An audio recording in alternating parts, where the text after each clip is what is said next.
Si tu essayes de méditer quand tu es trop agité ou au contraire quand tu es un peu trop fatigué, que tu as un peu la flemme, tu verras que dans ces deux cas ça marche rarement bien et c'est pour ça que tu médites jamais.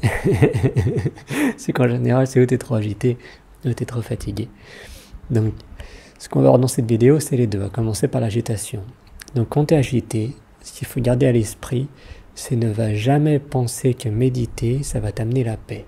Ne te mets jamais ça dans la tête, sinon ça va te faire empirer les choses et c'est pour ça que tu ne vas plus jamais méditer.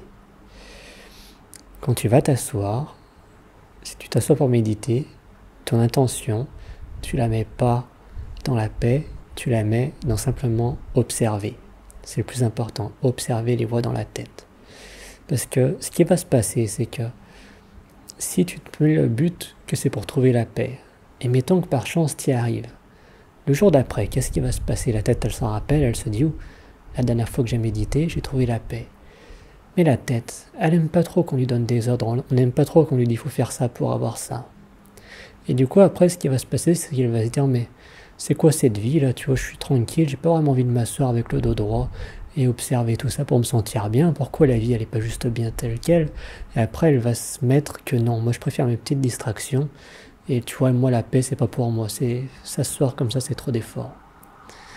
Donc, dans tous les cas, voilà, ne te mets jamais dans la tête que l'intention c'est la paix, mais l'intention dans l'observation. Donc tu t'assois, et là tu vas observer pendant, mettons même 5 minutes, juste 5 minutes, 5-10 minutes. Tu observes toutes les pensées qui arrivent et tu lâches prise dessus. Donc au début, la pensée va dire « Oh, je me sens agité, je pense pas que ça va faire grand chose aujourd'hui. » Tu vois cette pensée. Après, il y a la pensée qui va dire « Non, mais là, je trouve ça ennuyant. » Là, tu la vois aussi, cette pensée. Et ça va continuer, continuer, continuer. Et tout ce que tu fais pendant 5 minutes, c'est ça. C'est que tu es assis, le dos droit, et tu observes ces pensées qui passent et tu t'y attaches pas. Et à la fin des 5-10 minutes, ce qui pourrait se passer, c'est qu'en fait, la pensée pourrait dire « Mais en fait, il n'y a rien qui a changé. Tout ça, c'est n'importe quoi. » Là, pareil. Cette pensée, tu l'observes. Et après, ce qui va se passer, c'est que petit à petit, mine de rien, tu commences à avoir cette pensée. Et avec le temps, tu vas vraiment réaliser son jeu auquel elle joue. Et surtout que tu n'es pas cette pensée. Tu peux la voir. Tu peux voir le jeu auquel elle joue et tu peux voir à quel point elle crée du chaos. Et c'est pour ça que si on voit la méditation plus long terme, on pourrait se dire « Oh, moi, je ne sais pas vraiment si le zen, la méditation, c'est pour moi. J'ai pas l'impression que je pense moins qu'avant. » Mais c'est pas ça. Si tu arrives de temps en temps à t'asseoir, juste 5 minutes, pour observer les pensées, observer les sensations dans le corps, observer les perceptions, juste là, être en tant qu'observateur, ce qui va se passer, c'est que tu ne viens pas le mettre au zen du jour au lendemain, totalement en paix tout le temps, et totalement. C'est qu'il y a déjà un énorme bienfait quand tu es le entre-deux, dans la transition. Ça veut dire que tu n'es plus totalement, aveuglément, à suivre la pensée, à croire que c'est toi, elle te dit absolument que le bonheur est là-bas, ou elle te dit absolument que lui, c'est vraiment un idiot, ou elle te dit vraiment que toujours à te pousser ailleurs, et vu que tu es à fond dedans, tu y crois totalement, et du coup tu souffres à un point pas possible, là, si déjà tu arrives 5 minutes par jour à observer de temps en temps ça, après tu vas te rendre compte que cette pensée, c'est dur de l'arrêter. Mais que maintenant, tu la prends un peu moins au sérieux. Et de fait d'y prendre un peu moins au sérieux, tu vas voir que petit à petit, ça va transformer tes échanges avec les gens, ça va transformer tes journées, etc. Parce que petit à petit, cette pensée, tu vas la prendre moins au sérieux. Et plus tu vas continuer dans cette voie, et puis après, il va y avoir un lâcher-prise naturel sur ce petit moi. Car tu vas te rendre compte son jeu. Donc tu te diras, c'est pas nécessaire que je continue là-dedans, et tu reviendras donc comme l'écran de la conscience. Donc maintenant, j'aimerais continuer sur méditer quand, justement, on a la flemme, on est trop fatigué, ou toutes ces choses-là. Et là, donc, il y a deux choses. C'est que si on s'assoit, et qu'on commence à bâiller, et qu'on commence à être fatigué, de se dire, moi, la méditation, ça m'endort. Là, ce qu'il faut réaliser, c'est que ça te montre en face à face ce que ton corps, il demande réellement.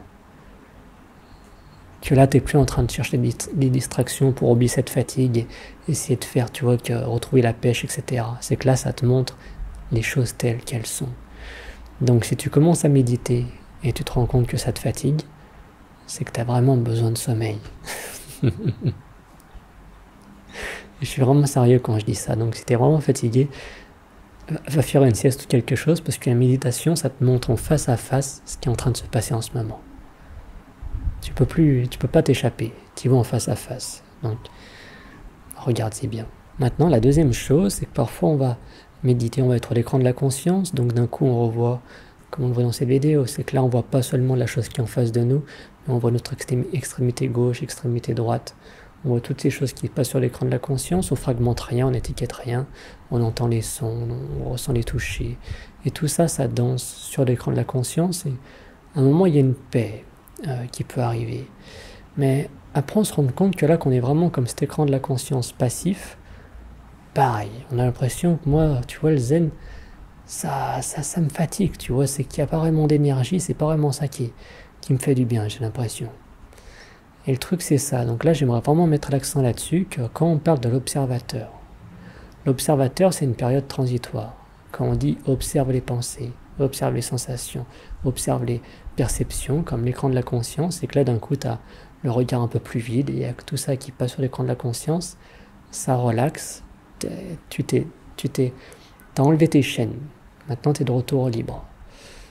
Mais dans cette liberté, après, il y a une...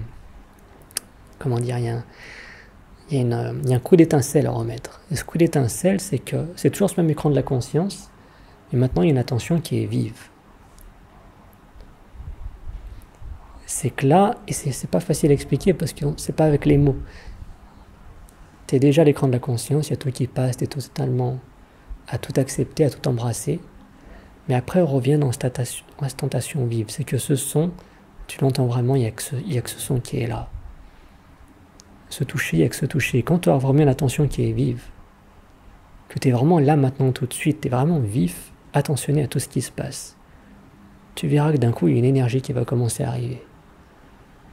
Et pour que cette énergie passe, qu'elle circule, il faut vraiment être attentif, il faut vraiment être là, présent. C'est plus vraiment à lâcher prise. Le lâcher prise, c'est la période transitoire. Après, tu vas te rendre compte que si tu as vraiment lâché prise totalement, que tu es juste là comme l'écran, tu vas voir qu'après, c'est comme si tu quittes le corps en quelque sorte. Que t'es plus vraiment là. Maintenant, tu fais juste un avec la vie. Mais que du coup, physiquement, tu commences à partir.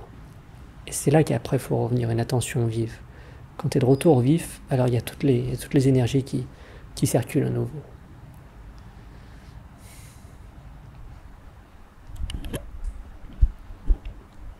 Donc si on récapitule, quand tu es agité, ne te mets jamais dans la tête que tu vas trouver la paix. Ça va t'amener des désastres. Si ce n'est pas un désastre aujourd'hui, ce sera un désastre demain, quand tu essaieras de retrouver la paix que tu avais eue plus tôt. Donc n'essaye jamais de trouver la paix. La paix, c'est qui tu es. Donc tout ce que tu as à faire, c'est observer, rien d'autre. T'observes. À partir de cette observation, les choses vont se remettre d'elles-mêmes. Il n'y a que la pensée qui crée toute cette agitation, qui fait que ça ne marche pas. Qui tu es, c'est déjà une pure paix, c'est la conscience, c'est un ordre parfait. Et pour que ça se remette, il faut laisser au corps-esprit sa chance de se remettre. Donc tout ce que tu as à faire, c'est observer, t'observes. Les pensées, les sensations, les perceptions. Après, plus tu passes du temps sur ce chemin, et puis après tu vas commencer à te sentir mieux, à te sentir même léger, plutôt en paix, plutôt tranquille. Et dans cette tranquillité, tu vas te dire, oh, je sais pas si là la méditation c'est vraiment pour moi, c'est pas... Je sens qu'il faut que je fasse quelque chose de plus actif. La méditation, ça commence à me fatiguer, c'est pas assez actif. Mais là, réalise ça, c'est que si tu repars dans l'activité, oui, il va y avoir une énergie, mais que après tu vas te retrouver, tu vas te repayer un mur, à un moment ou à un autre. Tu es reparti dans le monde physique. La sagesse, c'est que le yang, l'activité, elle est dans à quel point ton attention est vive. Donc au lieu de passer d'une attention de lâcher prise, ou une attention qui est vive, on est là, on est présent, on est conscient. Et à partir de là, on est pleinement là, et peu importe ce que tu fais, ce sera la même chose.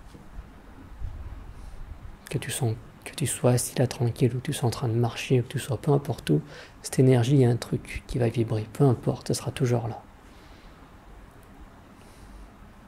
Et après, tout ce que tu as à faire, c'est ça, tu reviens sur une attention vive. Les pensées partent, les émotions partent, on revient, attention vive.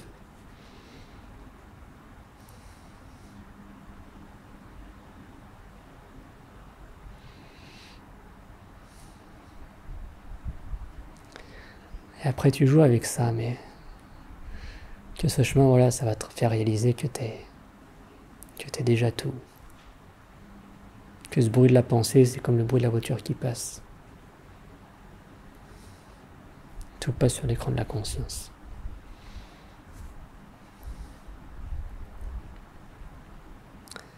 Et qu'encore une fois, une parenthèse pour conclure, c'est que sur cet écran de la conscience, bien sûr, la finalité, ça serait que les pensées, on les utilise que comme un instrument pour s'organiser et créer dans cette vie. Mais elle peut être transitoire, c'est qu'il va encore y avoir toutes ces histoires, toutes bébêtes et toutes ces émotions, toutes bébêtes qui sont en dualité avec le monde. Mais c'est juste d'y voir un peu moins au sérieux. Et ça, de s'asseoir 5-10 minutes par jour, tu vas voir que ça va grandement influencer le reste de ta journée. Tu seras plus là à batailler à comment redevenir présent. Tu verras la pensée pour ce qu'elle est. Et du coup, tu verras la pensée pour ce qu'elle est comme tu verras tout le reste. Et tu verras, ça restera. Et si ça reste pas, on n'en fait pas tout un cirque. On n'essaye pas de retrouver la paix. On observe, c'est tout. Et après, c'est la danse de la vie. On essaye tous d'être toujours zen. Mais non, parfois on est stressé, on est agité, et voilà, c'est la danse de la vie. Qu'est-ce qu'il y a de mal à être agité, stressé de temps en temps? C'est les circonstances. Et voilà, lâche prise sur vouloir absolument contrôler la vie. Laisse-toi prendre dans la danse du silence, comme on dit. Merci.